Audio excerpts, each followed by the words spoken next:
너 자신을 알라. 지금처럼 DSR이 중요한 때가 없는 것 같아요. 그렇죠.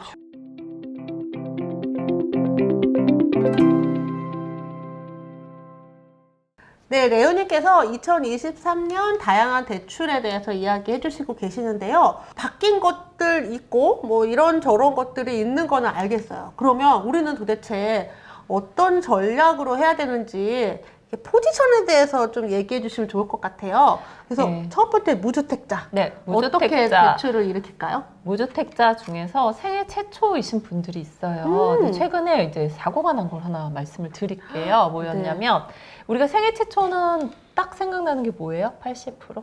네, 80%. 그렇지. 80% 된다고 생각을 하시잖아요. 네, 되는 거 아닌가요? 맞아요. 돼요. 그래서 그분이 이제 6억의 낙찰을 받았거든요. 그러면 감정가의 80%하고 뭐 낙찰가의 8, 90% 중에 낮은 걸로 해서 대출이 되니까 네. 이분은 이제 80%가 자금이 확보가 되니까 본인은 20%만 준비를 하면 된다. 아닌가요? 라고 생각을 했어요. 그래서 네, 맞아. 이제 왜냐하면 우리가 상담을 할 때 그냥 그렇게 물어본단 말이에요. 80% 되죠? 아, 네, 돼요. 뭐 이렇게. 네. 근데 이분이 뭐가 문제였냐면 소득이 좀 적었어요. 아, 소득이 DSR이 걸려버리는 거예요. 아니 이거 DSR 이거 진짜 어렵네. 그러니까요. 네. 그래서 우리가 LTV만 보고 70%, 80% 이렇게 생각하시면 안 되고 DSR이 항상 문제가 되고 있다. 와. 네, 그래서 그분 같은 경우 지금 굉장히 난감해서 그리고 그렇게 되면 뭐가 문제냐면 이 매매 잔금은요. 네. 뭐 사업자 대출이 되지 않아요. 그럼요, 안 되죠. 개인 대출로만 다 사셔야 되거든요. 그러면 이분은 이제 결국 삼금융을 이용할 수밖에 없는. 왜냐면 돈이 없으니까.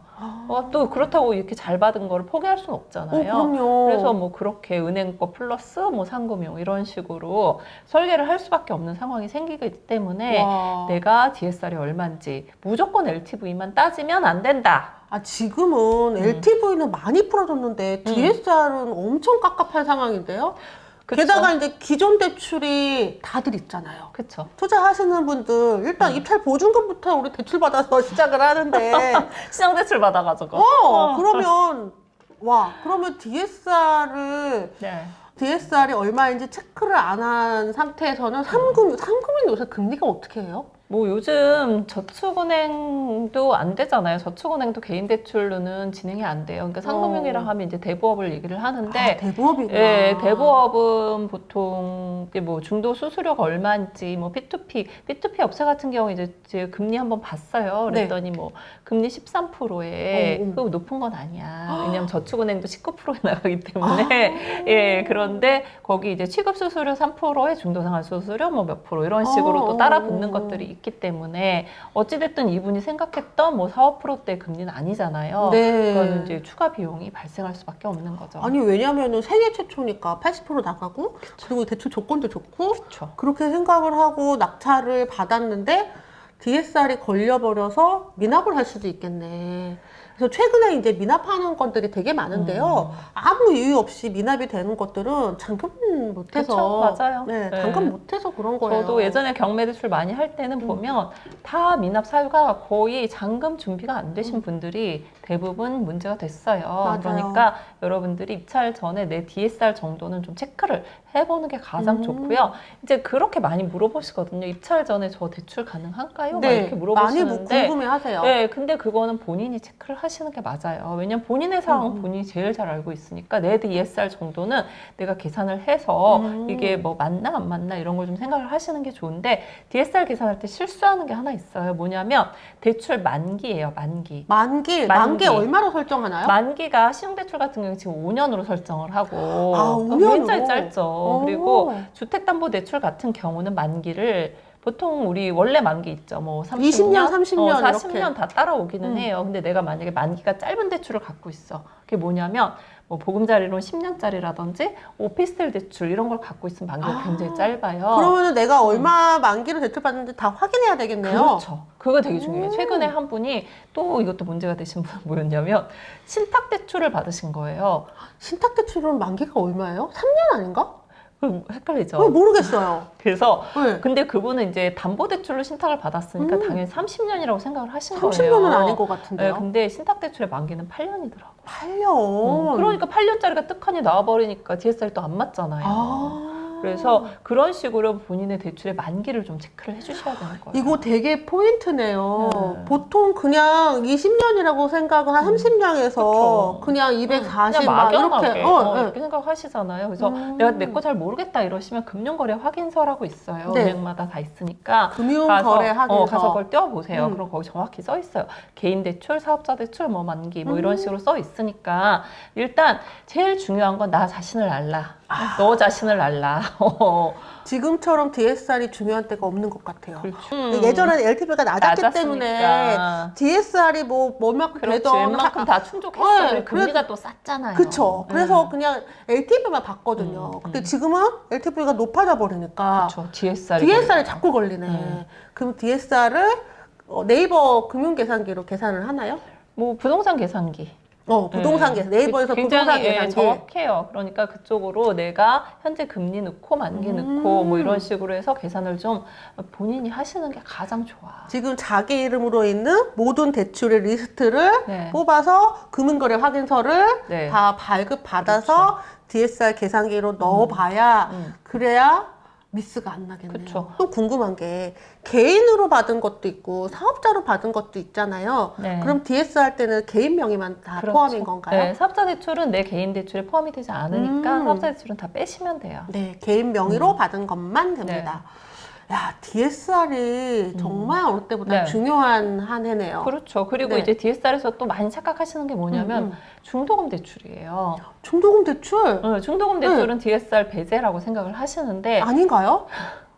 그거는 본건을 받을 때 그렇다는 거지. 오. 내가 중도금 대출 받을 땐 안 봐. 받을 땐 안 봐. 네. 근데 내가 다른 거 받을 때. 경매로 낙찰 받았어. 그럼 얘가 따라와. 네. 그치, 원래 딸려 그렇죠. 있는 내 거니까. 모든 대출이 다 따라오잖아요. 그쵸. 그러면서 자기는 중도금 대출이니까 없는 대출이라고 맨날 생각을 하시거든요. 원래 중도금 대출할 때 DSR 안 본다 그랬으니까. 그러니까. 네, 헷갈리는 거예요. 네, 그래서 그거 두 가지 신경 쓰셔야 돼요. 마통도 대출이다. 마통도 대출이다. 중도금 대출도 내 대출이다. 아, 중도금 대출도 대출이다. 그거 두 개만 주의하시면 네. 네, 나머지는 웬만큼 다 커버 되실 거예요. 정말 어느 때보다 DSR 먼저 체크를 하시고 그 다음에 내 자금 여력이 얼마나 되는지 한번 확인을 해보셔야 되겠대요. 네. 그러면 이제 남편 명의로 다 대출이 있으면 아내는 그래도 DSR에 좀 자유로운 거죠? 그렇죠. 네. 만약에 남편이 다 몰았어. 그런 분들이 있어요. 네. 남편은 소득이 좋으니까 대출도 한 10억 몰아놨어요. 네, 네. 근데 부인은 지금 너무 순수해. 아무것도 순수해. 없어. 깨끗한 몸이야. 그렇지.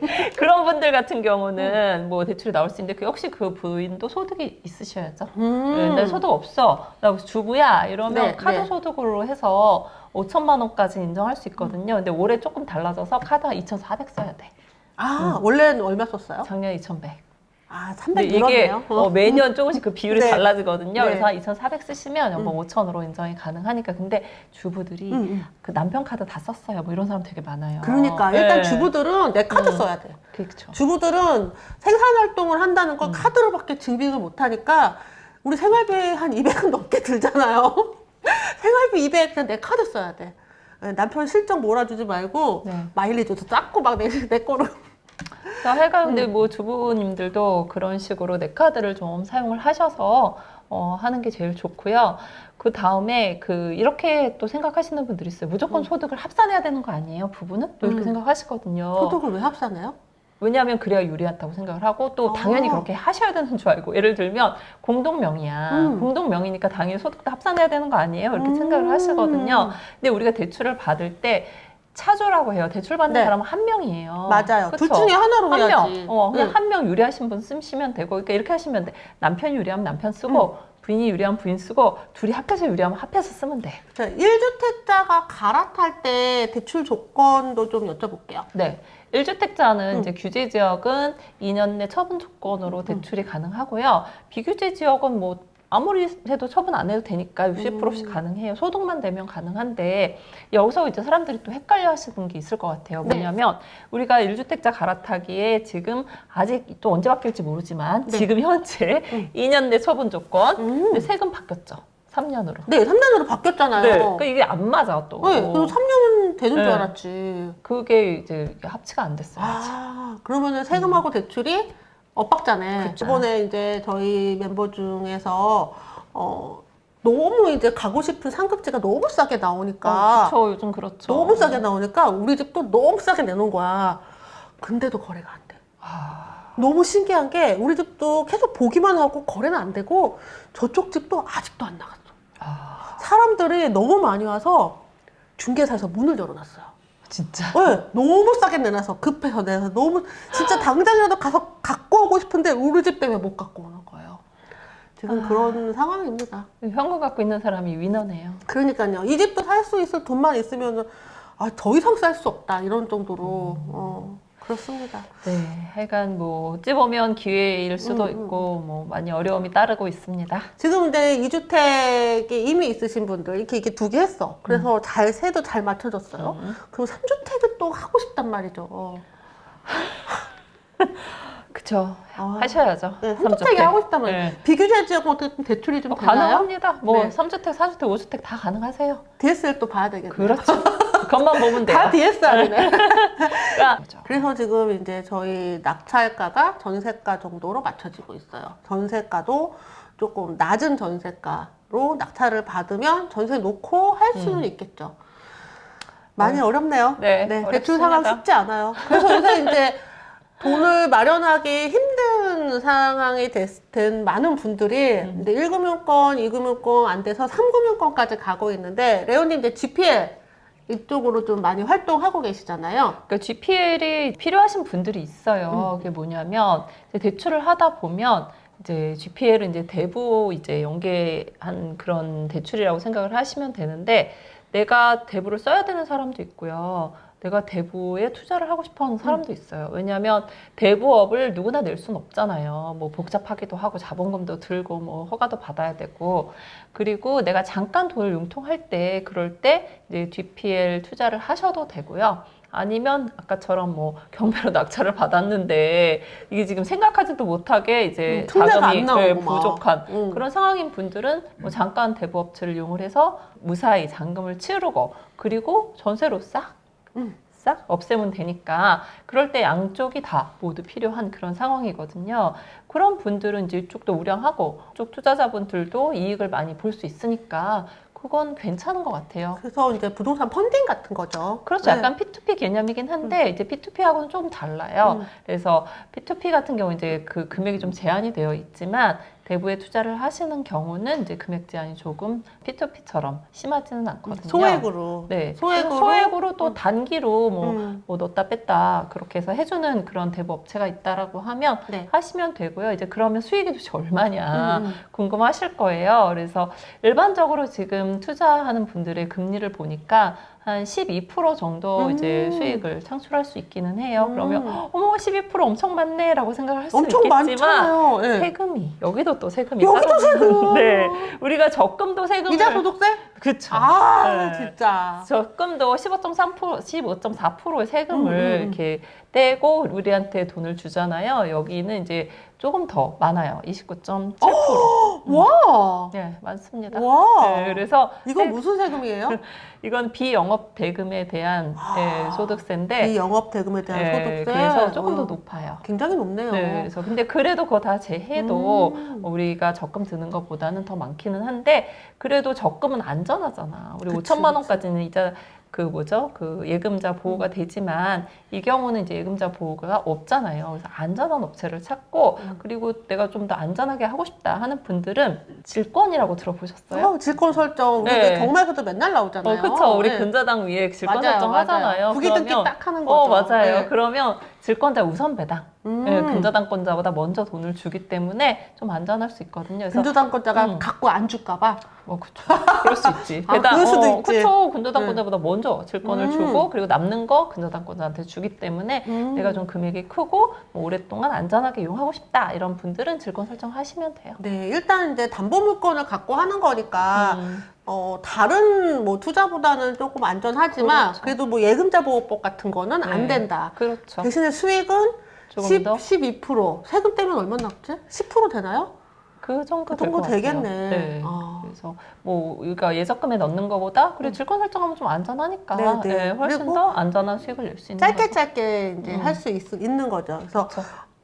만약에 이제 내가 좀 투자를 하려고 돈을 모았는데 당분간 투자를 못 한다. 뭐 이럴 때 여기다가 투자를 하는 게 괜찮은 예, 그런 방법이네요. 분들도 있어요. 내가 중도금을 내려고 했는데 잠깐 뭐 가지고 있어야 돼. 이런 그치. 분들도 그런 거 있고. 주식에 넣으면 큰일 나.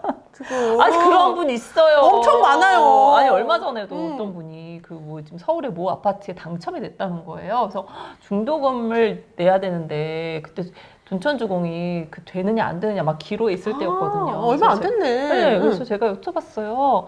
아니 그 중도금 대출이 되면 참 좋은데 아직 모르겠네요. 근데 지금 풀려서 너무 다행이잖아요. 근데 그분도 그 중도금을 하려고 했던 자금을 이제 어디에 투자를 하셨는데 아이고. 이게 이제 수익이 조금 이제 떨어진 거지. 그래서 많이 고민을 하시더라고요. 조금 떨어지면 다행이죠. 아 그렇죠. 근데 네. 그분은 이제 그나마 좀 괜찮은데 또 심한 분은 뭐였냐면 이 코인에 투자를. 아니 진짜 많아요. 진짜. 그래요? 아니 우리 그래서 역전세 때문에 힘들어요. 그러니까 저는 코인이요. 할 말이 없어 그러면 더 맞습니다. 이상 말을 못 하겠는 거야. 그러니까요. 그래서 지금 그 투자하신 분 중에 수익을 본 사람이 사실 몇 명이나 있을까? 지금은 다 힘들죠. 그렇죠. 근데 우리는 어쨌든 부동산이라도 남아 있는데 근데 좀 안전한 그 뭐 부동산이라든지 이렇게 근저당 잡고 하는 맞아요. 이제 그런 쪽으로 가는 게 이제 훨씬 안전한 투자법이다.